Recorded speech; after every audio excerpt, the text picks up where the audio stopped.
क्रांतिज्योती सावित्रीबाई फुले म्हणजे स्त्री शिक्षणाची गंगोत्री.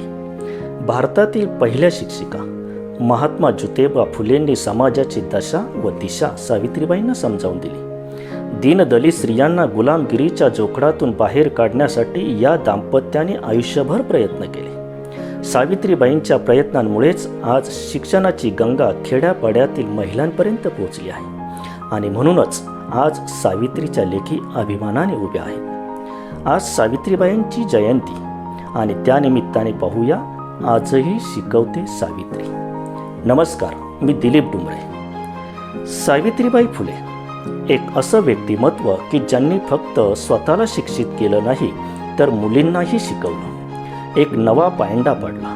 मुलीही शिक्षित झाल्या पाहिजेत हे त्यांनी त्यावेळेला ठासून सांगितलं आणि त्यासाठी अनेक विरोध पत्करून आपलं कार्यही सदैव सुरूच ठेवलं.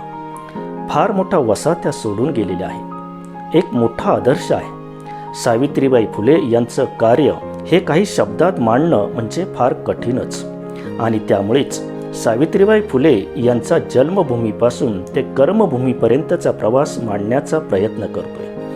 आजही शिकवते सावित्री यामधून.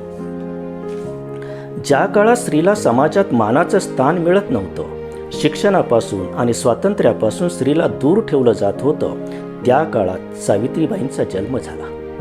3 जानेवारी 1831 सातारा जिल्ह्यातील शिरवळपासून जवळच असलेल्या नायगावच्या खंडोजी नेवसे पाटलांना कन्यारत्नाचा लाभ झाला. हाच तो वाडा ज्या ठिकाणी सावित्रीबाईंचे बालपण गेलं. याच अंगणात त्या खेळल्या बागडल्या असतील. हेच त्यांचं घर ज्या ठिकाणी त्या घडल्या. खंडोजी आणि लक्ष्मीबाईंची एकुलती एक लाडकी मुलगी सावित्रीबाई. सावित्रीबाई हाडापेरानं मजबूत आणि थोराड होत्या. त्या काळात बालविवाहाची प्रथा होती, त्यामुळे सावित्रीबाईंसाठी नवरा मुलगा शोधण्याची मोहीम जोरात सुरू झाली होती. इसवी सन 1840 मध्ये ज्योतिराव फुल्यांसोबत सावित्रीबाईंचा विवाह संपन्न झाला. लग्नावेळी सावित्रीबाईंचं वय होतं अवघं 9 तर ज्योतिबा होते फक्त 13 वर्षांचे. फुलेवाडा हा फुलेवाडा जुन्या गंजपेठेत आणि नव्या महात्मा फुले पेठेत आहे.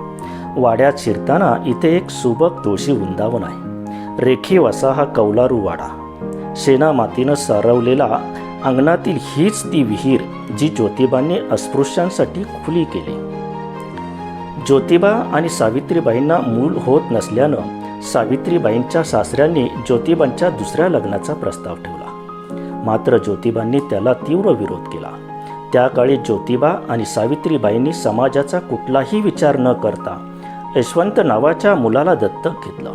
यशवंत आणि त्याच्या विधवा आईचा ज्योतिबा आणि सावित्रीबाईंनी आपल्या घरीच सांभाळ केला.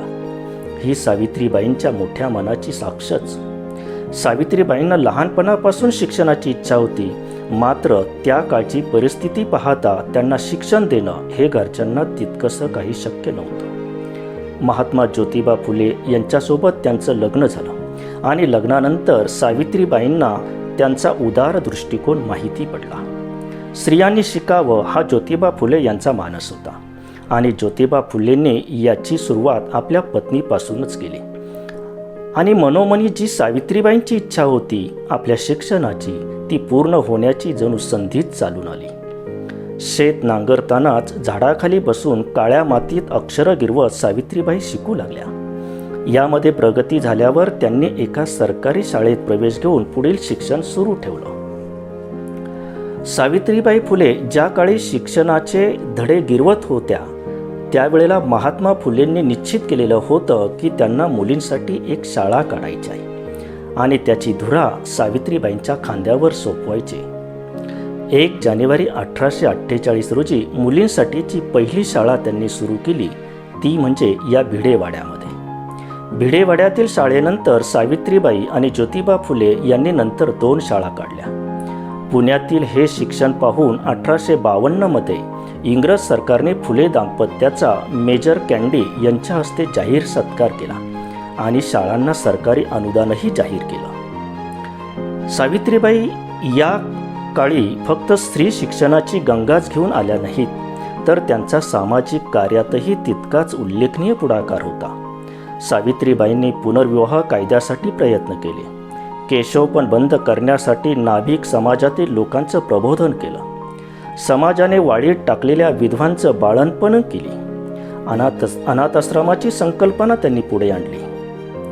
इसवी सन 1896 सालातल्या दुष्काळात सावित्रीबाईंनी समाजाला सत्कार्याचा आदर्श घालून दिला.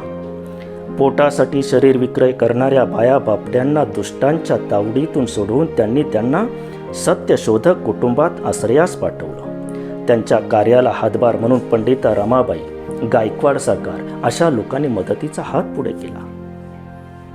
सावित्रीबाई शिकल्या तेव्हा त्यांच्या ठायी असलेल्या कविमनाला जे काही आढळलं ते त्यांनी कविता आणि अभंगाच्या रूपात शब्दबद्धही केलं. सावित्रीबाईंच्या कविता म्हणजे सृजनातून प्रतिसृष्टीही उभी राहते असा विश्वास व्यक्त करतात. कधी कल्पी मी विश्वमित्र आहे, काव्य माझे हे प्रतिसृष्टी आहे. दिव्य सृष्टीचे काव्य हे तयाचे, जिने राहते सुंदर शिवसाचे. इसवी सन 1896-97 दरम्यान पुणे आणि परिसरात प्लेगच्या साथीनं धुमाकूळ घातला.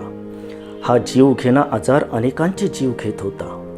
प्लेगग्रस्तांची सेवा करताना सावित्रीबाईंनाही प्लेग झाला आणि त्यातून 10 मार्च 1897 रोजी त्यांचं निधन झालं. त्यांच्या थोर सामाजिक कार्याविषयीची कृतज्ञता म्हणून 1995 पासून 3 जानेवारी हा सावित्रीबाईंचा जन्मदिन बालिका दिन म्हणून, तर या वर्षीपासून महिला शिक्षण दिन म्हणून साजरा केला जातो. सावित्रीबाईंनी महिलांना, मुलींना जगण्याचा खरा अर्थ शिकवला. स्मरण करावे क्रांती ज्योतीचे, वाचुनी इतिहासाला. स्वातंत्र्याचा अर्थ खरा मग कळेल अक्षराला. हाती लेखनी आमुच्या नसती, जर का आली तेव्हा.